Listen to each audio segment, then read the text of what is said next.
मुझे किसी दिन फीवर है तो उसके सिम्टम्स होते हैं, इसके क्या सिम्टम्स होंगे? मेंटल हेल्थ के सिम्टम्स भी बहुत कॉमन है और बहुत इजीली हम डिटेक्ट कर सकते हैं। It is not that difficult. सबसे पहली चीज जो है ये समझने के लिए, we have to be aware of who we are, कि मुझे किस चीज में क्या सही लगता है, किस चीज में मेरे लिए क्या सही है। अगर for जी, आई थिंक हम हिना से थोड़ा सा कनेक्शन यहाँ पर टूट गया है। Try to establish it. Smita, ये क्वेश्चन लेके मैं आपके साथ आगे बढ़ जाता हूँ। कहाँ हम कैसे पहचानेंगे कि हम उस लाइन को क्रॉस कर रहे हैं जहाँ पर हमें मेंटल हेल्थ के लिए कंसर्न रखनी चाहिए? पहला साइन, आपको अगर काम के लिए कुछ मन ना करे, इट्स नॉट, कभी कभी लोग सब फील करते हैं, बट एक परसिस्टेंट नैगिंग फीलिंग, आप सुबह उठे और आपको मतलब लगे कि दिन में क्या है, you look forward to your day without any enthusiasm, आप बस एक मोशन के थ्रू जा रहे हैं विदाउट फीलिंग एनी इंटरेस्ट और any enthusiasm to the activity.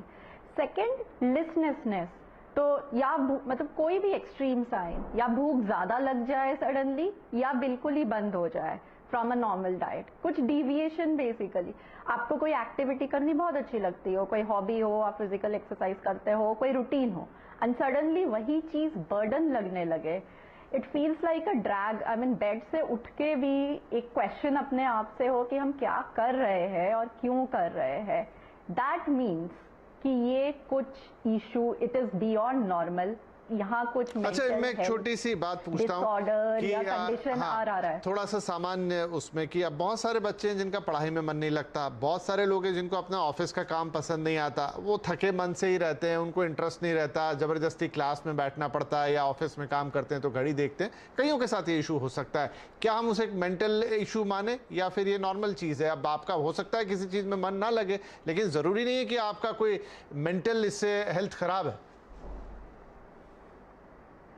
आपने सही कहा विपिन जी, लेकिन ठीक है, बच्चे को हो सकता है क्लासेस अच्छे ना लगे, या ऑफिस में हो सकता है मैं एक जॉब कर रही हूँ, मुझे वो जॉब अच्छा नहीं लग रहा, बट दिन में कोई तो ऐसी एक्टिविटी होगी which I look forward to. Okay, कुछ तो ठीक है, शायद मुझे ऑफिस जाने का मन ना हो, लेकिन वापस घर आके कुछ तो करने का मन करे।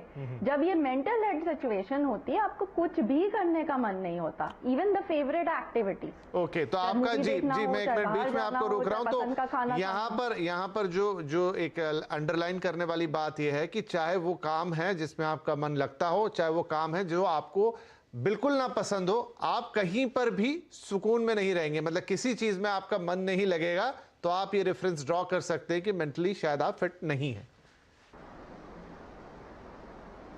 जी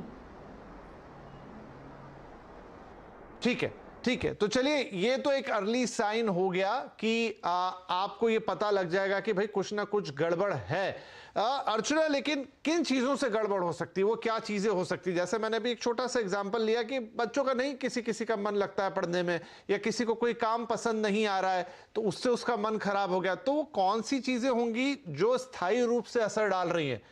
कैसे पहचानेंगे? मतलब देखिए, क्योंकि ये लाइफ है, इसमें बहुत कुछ घटता है डेली बेसिस पे, और बड़े थिन लाइंस पर हैं शायद हम ये पहचानने के लिए कि जो इशू हो रहा है वो परमानेंट हो सकता है, अगले दिन हम ठीक हो जाएं, या फिर ये कंटिन्यू भी रहे। कौन सी चीजें हैं जो इंपैक्ट करती हैं उस लेवल पर? Human behavior is very complex. We face lot of situations, lot of things in life which might actually हमारा होम्योस्टेसिस बिगाड़ देती हैं वो। तो अगर कोई चीज बहुत परसिस्टेंट टाइम तक, से फॉर एटलीस्ट 8 to 10 वीक और मे बी 12 वीक्स परसिस्ट करे, तभी उसको आप मेंटल डिसऑर्डर या मेंटल इलनेस डायग्नोज करवाते हैं या मानते हैं। जो एक चीज टेम्परेरी होती है, अब जैसे फॉर एग्जाम्पल इन दिनों एग्जाम फीवर चल रहा था बच्चों का, किड्स वर रियली स्ट्रेस्ड। पहले वो बोर्ड के एग्जाम्स है करके वो स्ट्रेस हो रहे थे स्कूल के बच्चे, 10th के और 12th के। अब वो रिजल्ट के नाम पे स्ट्रेस हो रहे हैं। अब आगे वो कुछ फॉरेन एजुकेशन के लिए पढ़ रहे हैं तो उसके लिए स्ट्रेस होंगे। तो these are life stages, life transitions होते हैं लोगों के। Somebody is becoming a mother, somebody is trying to conceive, है ना। तो मतलब इस तरीके की बहुत सारी चीजें we are facing. We are looking for a change of job, the boss is really pressuresome, हमारा work environment, we are not getting fit into it.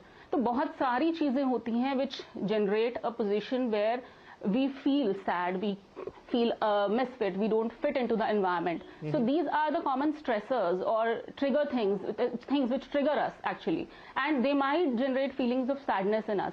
But that doesn't mean you are going through illness only. That might be temporary also.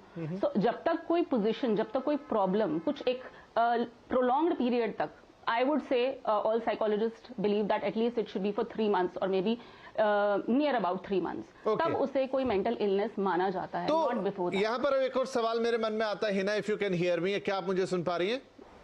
हाँ जी।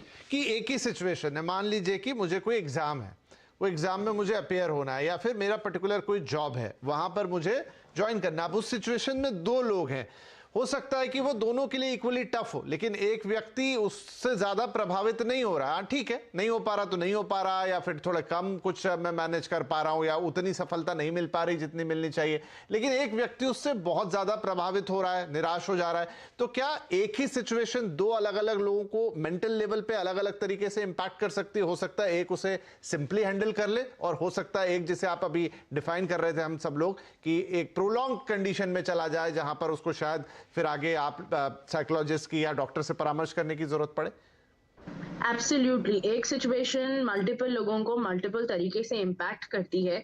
अगर मैं एक overthinker हूँ, अगर मेरा personality type ऐसा है जो बहुत ऑर्गेनाइज्ड है, बहुत from time to time work करना चाहता है, बहुत गोल ओरिएंटेड है, तो ये लाइफ चेंज, ये लाइफ स्ट्रेस मेरे को ऐसे इम्पैक्ट करेगा जो मुझे शायद थोड़ा परेशान करे, थोड़ा मोटिवेट ऐसे करे कि I need to get this, this is my goal. Where in if my personality type is it's okay, it's fine, I been brought up in such a way where competition is not a problem, जहाँ पर पे हाँ नहीं भी हुआ तो भी ठीक है, मेरे पास ऑप्शन बी है। सो अपब्रिंगिंग है, पर्सनालिटी टाइप्स है, इंटरेक्शन विद पीपल है, how we are we introverts, are we extroverts, are we ambiverts. So बहुत छोटे छोटे से नुआंसेस हैं हर पर्सनालिटी टाइप के, हर इंडिविजुअल ग्रोथ के, अपब्रिंगिंग के, पेरेंटिंग स्टाइल्स के, जो एक इंडिविजुअल का स्ट्रेस रिस्पॉन्स कॉम्प्रिहेंड कराता है, जो एक इंडिविजुअल को एक स्ट्रेसफुल सिचुएशन में रिएक्ट कराता है। हर इंडिविजुअल एक यूनिक इंडिविजुअल है। हाँ, कुछ सिमिलर रिस्पॉन्सेज डेफिनेटली हो सकते हैं, बिकॉज हम सब लोग एक कॉमन कॉन्शियस में हैं, but on a big large scale as a different individual हमारे हर स्ट्रेसर को लेकर के डिफरेंट अप्रोचेस हो सकते हैं। ठीक है, तो हमको ये तो समझ में आ गया कि क्या चीजें हैं जो मेंटल हेल्थ के दायरे में आएंगी, वो किस तरीके से आपको प्रभावित करती हैं, वो किस तरीके से अपना काम करती हैं, कुछ कॉमन साइंस क्या हो सकते हैं जिससे आप उन्हें पहचानें। और ये भी बात ध्यान रखने वाली है कि एक के लिए वो हो सकता है हो, दूसरे के लिए जरूरी नहीं है कि वही चीजें ट्रिगर करेंगी मेंटल हेल्थ के इश्यूज को।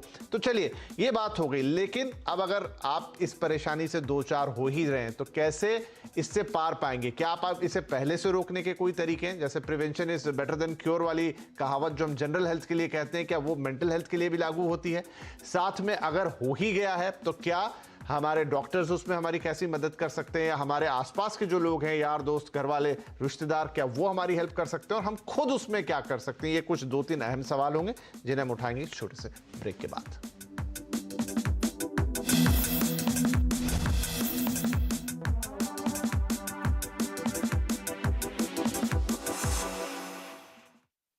Nexus Select Trust, owner of India's lead